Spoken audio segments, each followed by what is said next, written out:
Hello guys, welcome to Prime Tech Automotive YouTube channel. I got here 2021 Honda CRV. I'm just gonna perform how to reset the tire pressure on car without scan tool or without any calibration tool. So of course guys, when you have a tire pressure warning light comes on, that's definitely confirming you have low tire pressure on one tire or another tire. So you need to check and adjust the tire pressure as it needed. Check the black card, what's the tire pressure, whether it is 30 or 35 psi, whatever the prefer tire pressure, adjust them first. Once you do the tire pressure adjustment, then you need to reset the warning light. So in this video I'm going to show how to reset the warning light by yourself. So first thing first, you need to go into the main screen on the actual display.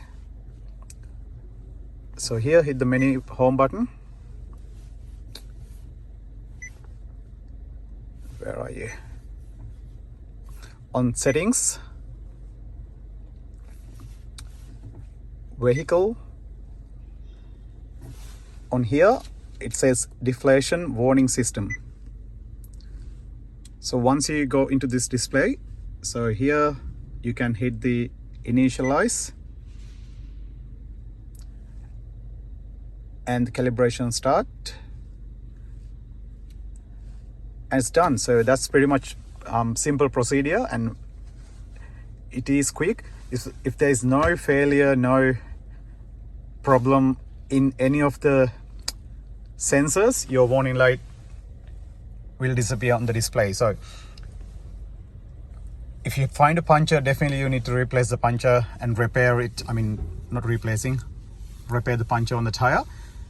But if the light continuously comes back on after about maybe 10 minutes drive, it may have a failed sensor. On that occasion, you need to attend to the repair and find out which sensor is failed and repair accordingly. So yeah, so that's all for this quick video guys.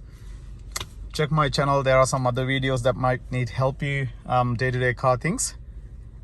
Give us a thumbs up, leave us a comment, share, subscribe to my videos, subscribe to my channel. Thanks for watching.